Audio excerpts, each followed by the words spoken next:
Agora a entrevista do dia com Denise Campos de Toledo. E nós vamos tratar agora de vários assuntos ligados à justiça brasileira. Eu converso com o jurista Ives Gandra Martins. Doutor Ives, boa noite. Boa noite. Grande prazer estar aqui mais uma vez, Denise.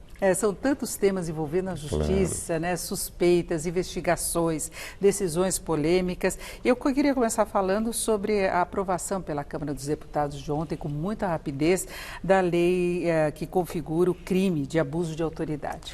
Isso trouxe preocupações, deixa eu só colocar para o nosso telespectador ouvir, traz preocupações pela forma como pode limitar ações da justiça, mesmo da polícia. A Lava Jato poderia ter muitas das ações dela questionadas com base nessa nova lei. A impressão que eu tenho é que o questionamento não se pode dar, que a lei não pode ter efeito retroativo nesse caso. Não, mas o tipo de procedimento não poderia ser adotado novamente. Mas esse procedimento no futuro não pode ser adotado. Embora há um artigo no Código Tributário Nacional, 106, que diz que aquele dispositivo mais benéfico ao contribuinte pode ter efeito retroativo, mas não é o caso, porque nesse caso, concretamente, o que eles estão tendo é em relação ao procedimento tributário e não ao comportamento. O abuso de autoridade seria a condução coercitiva, claro, a forma como é feita, claro, a apuração. Isso já não pode mais, não.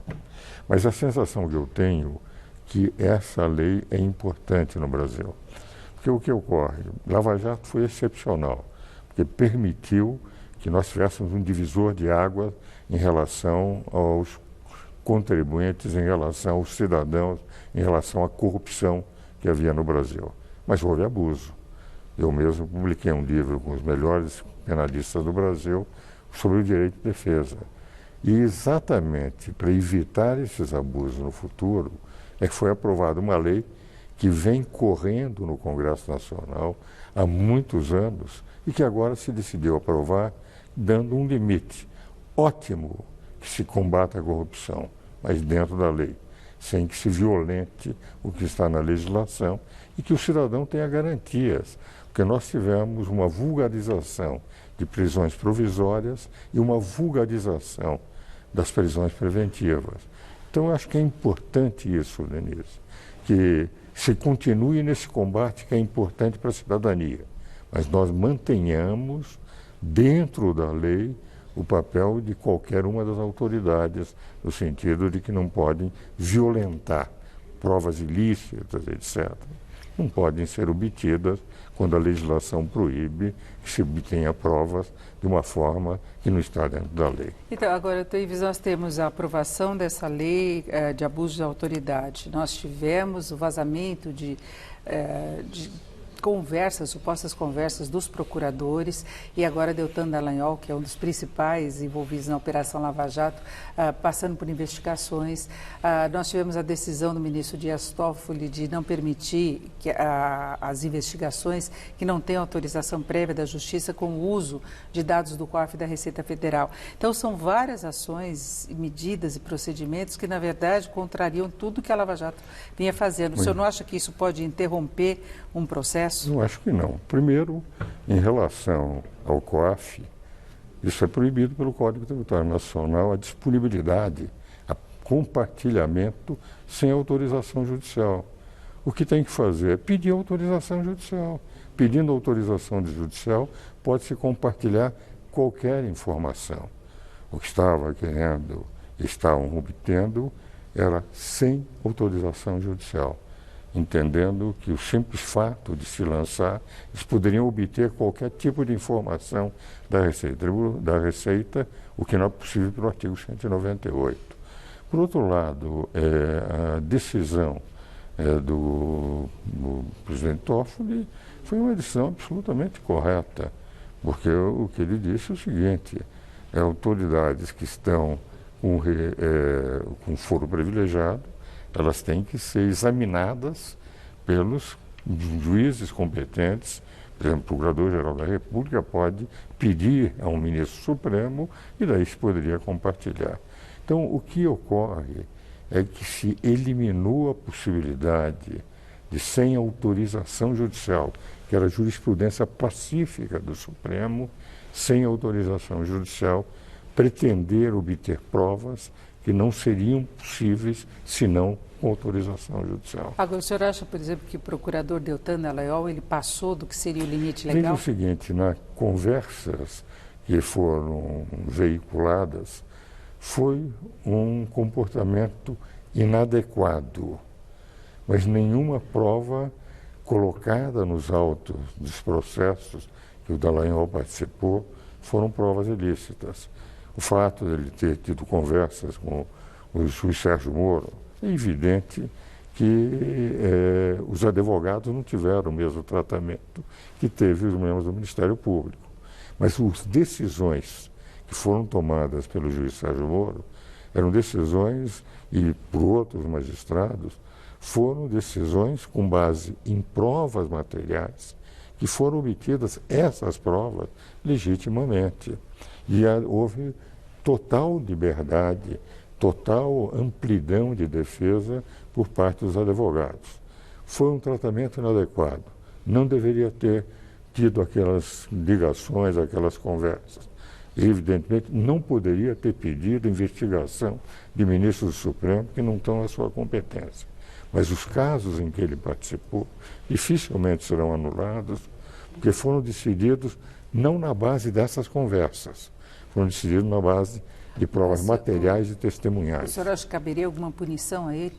Agora, essas conversas, a maneira, pedir investigação, isso é matéria que vai ser examinada pelo Conselho do Ministério Público, e como advogado eu prefiro falar sobre a ordem e não sobre o Conselho do Ministério Público. Agora, do ponto de vista da sociedade, fica a ideia de uma queda de braço não é, entre políticos, o judiciário, em certa medida, contra uma ofensiva das investigações. Porque no caso, por exemplo, do COAF, você tem a interrupção das investigações com relação ao filho do presidente, o Flávio Bolsonaro. Nós temos os juízes, os ministros do Supremo, em tese, se defendendo contra investigações que podiam estar em andamento, inclusive envolvendo a esposa do Dias Toffoli, do Gilmar Mendes também. E acrescentando, nós tivemos, foi protocolado o pedido de impeachment do Dias Toffoli pela deputada Janaína Pascoal, que também apresentou o pedido de impeachment contra a ex-presidente Dilma Rousseff. Como é que o senhor vê esse processo todo e como não passar para a sociedade essa ideia de um grupo tentando se proteger? Denise, que passa para a sociedade uma impressão desagradável, passa. E um conflito entre poderes, briga entre poderes, etc. Agora, o que é que tem que se examinar? É o que está na lei. E o que está na lei é o seguinte: COAF não pode compartilhar fora da Receita Federal. Por outro lado, o problema de atuações dos ministros do Supremo, tem que haver realmente prova material para qualquer pedido de impeachment junto ao Senado Federal. Eu gosto muito da Janaína, é uma professora de direito penal excepcional. Eu não vejo razão para um pedido de impeachment nessa matéria. Agora, é evidente que, como sociedade não é especialista em lei, ou não conhece o Código Tributário Nacional, ou não conhece as competências que estão na Constituição, tudo isso leva à impressão de que é personalizado algo que deveria ser uma discussão em termos de direito, independentes da personalização. Passa essa impressão. Muita gente pode ser beneficiada por essa condição. E não só o filho do Bolsonaro, mas todos aqueles em que há um compartilhamento indevido porque o Código proíbe. Por esta razão é que eu entendo que COAF, que examina sistema financeiro, deveria estar com o Banco Central. Que é a proposta do ministro Paulo Guedes. E que me parece o ideal. Mas aí ele não fica sujeito a essa limitação legal de transferência das informações? Não, porque, na verdade, as informações que são dadas pelo Banco Central, qualquer um pode pedir a informação. E, por outro lado, informação, evidentemente, não de terceiros, mas de autoridades. Enquanto que na Receita há uma proibição. A outra alternativa seria mudar o artigo 198 do Código Tributário Nacional, que é de 1967. O COAF ficaria, então, muito mais fortalecido e independente no Banco Central? Eu tenho a impressão, porque o Banco Central, pela Lei Complementar 105, há possibilidade de qualquer autoridade tributária pedir informação direta no sistema financeiro. Mas o Banco Central dispõe disso. Ele não pode transferir essas informações para um cidadão comum.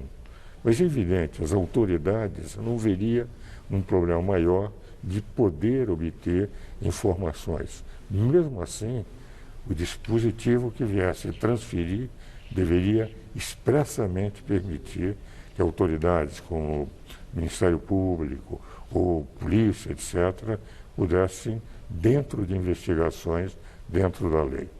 Então, isto é que me parece importante, é que nós compreendamos que existe uma legislação que não pode ser ultrapassada. E essa aprovação da lei de abuso de autoridade é importante, porque eles têm já parâmetros de legislação que vem. Por exemplo, o Código de 67, nós temos, por exemplo, uma lei específica que diz que o inquérito policial deve ser presidido por delegado de carreira e não por membros do Ministério Público. Uma série de leis que não têm sido respeitadas.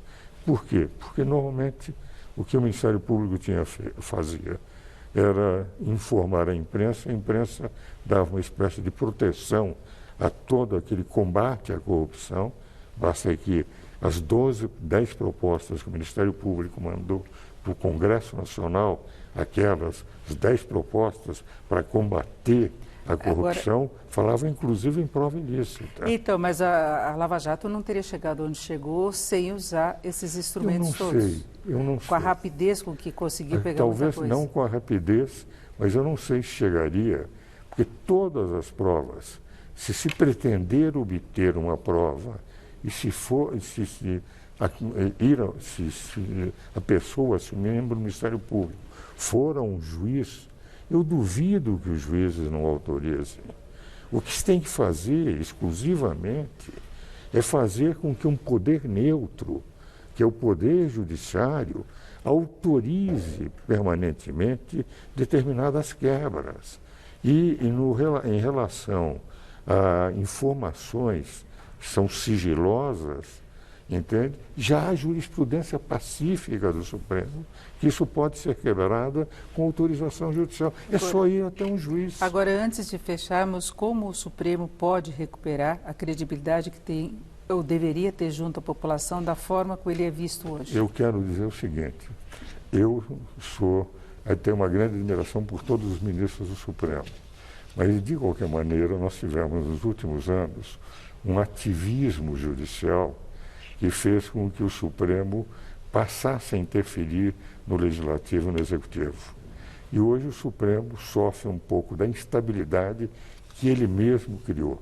Se fosse apenas um legislador negativo, decidir nos casos que chegasse, sem interferir nos outros poderes, nós teríamos muito mais tranquilidade e o povo confiaria mais. Tá certo, eu conversei aqui com o jurista Ives Gandra Martins. Doutor Ives, muito obrigada, uma boa noite. O privilégio foi meu de conversar mais uma vez com você, Denise. Laerte, Luciana.